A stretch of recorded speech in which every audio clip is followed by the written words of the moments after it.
long time no see! Today I'm going to be sharing with you the books that I read in the month of April and the books I plan to read in the lovely month of May. But before I get into that, I just want to say hello to all of my new subscribers. I got a lot of new subscribers since I posted my last video. I'm just so excited you guys are here. The more the merrier, right? So, without further ado, let's get into the wrap up and TBR. I read 6 books in the month of April and I read lots of parts of other books because I had book ADD and I could not focus on anything. I'd read half of something else, half of something else. Okay, so the first book I read in the month of April was actually on my last video, my March wrap up, because I read part of it in March and I finished it in April, and that was The Unbecoming of Dyer by Michelle Hodkin. If you want to know more of what I thought about this, then if you want to check out my other video right up here in this section, I talked about it a little more there. And the next book I read in April was Neverwhere by Neil Gaiman. At first it was really weird and I was like, this is a strange book. It is very strange, but I did end up liking it. I gave it 4 stars, but then the more I thought about it, I thought I liked it more than I realized, and so I gave it 5 stars. It's filled with some really interesting characters. There's this man named Richard who helps this girl bleeding in the streets, and that transports him into this world, and it all takes place in London, and Richard lives in what's called London Above, which is just the city of London, and then he finds out there's this whole city underneath London called London Below, and that is where all the people kind of who society has forgotten, they all live down there. So it's like homeless people, or you know, like kids that ran away from bad families, just that type of thing, and he gets transported to this magical crazy world of London Below, and it's quite scary, and he just wants to go home, so he spends his time trying to find a way home. It kind of reminds me of, you know, a little bit of Alice in Wonderland, Wizard of Oz, but totally different at the same time. This one was quite creepy and disturbing, as often Neil Gaiman's books are, but it really lets you think about the way we overlook homeless people, like they're invisible to us. We might see them one minute but then have forgotten about them the next. So I think it's really meaningful. It really makes you think about how you treat people, and it makes you think about homeless people in a different way, and just that reminds you that there are people too with their own stories and they weren't always like this, and I just think it's a really good book to read just for that reason alone. So read it. The next book I read after Neverwhere was The Evolution of Dyer by Michelle Hodkin. I also enjoyed the sequel, and there is a 3rd book coming out this fall.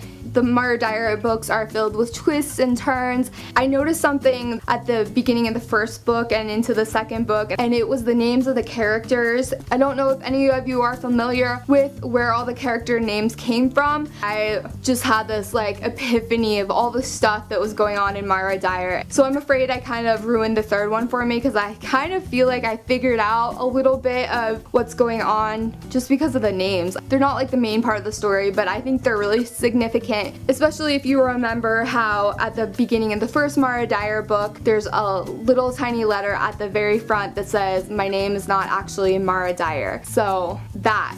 I enjoyed it. It was a quick, fun read, and I gave that one 4 stars.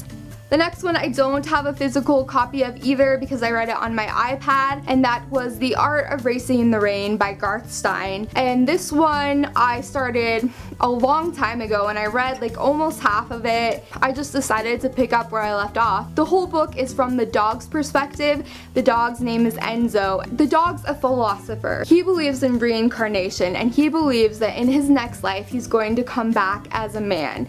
And that's really what he wants to be this whole time. He kind of hates being a dog. He wishes he had hands. He wishes he could talk, and he just is really frustrated with it. But it's so cute because you really see the dog side of him come out, and yet you see this humanness to him, and he has some really deep thoughts. His owner, Denny, is a race car driver, so the dog really loves race car driving because him and his owner watch all these race car videos, and he gets to watch Denny driving his car on the track, so he compares life to driving a race car. And the book takes place in Seattle, which is near and dear to my heart. I was so touched by the end of that book. It really got to me. Tears.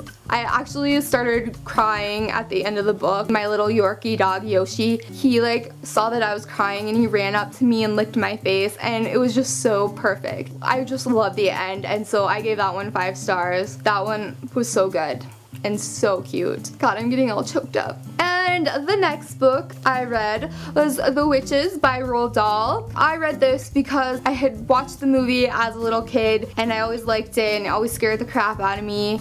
And I also loved the BFG, and so I decided to read this one. It wasn't my favorite ever, but it was really cute and it was a really quick read, just a cute little story about witches, and so I gave this one 3 out of 5 stars. The last full book that I read in April was Shatter Me by Tahereh Mafi.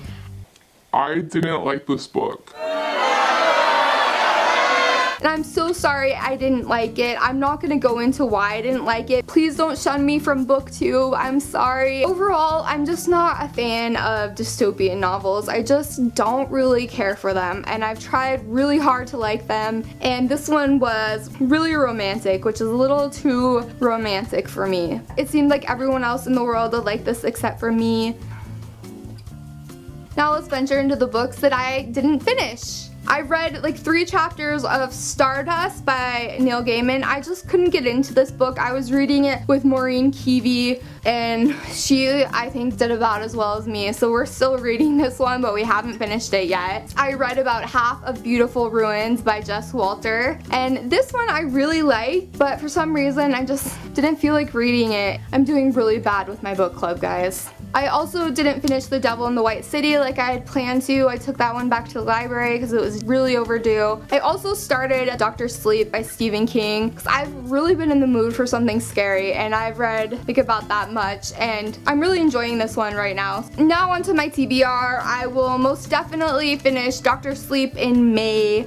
I'm hoping to also finish Beautiful Ruins in May. Other than that, I'm not too sure on what I'm gonna read. I just really don't have a plan at the moment. Lately, I've just been like flying by the seat of my pants and just picking things at random, whatever mood I'm in. That's all I have for my wrap up and TBR. Let me know what you guys plan to read this month. Okay guys, see you later. Goodbye.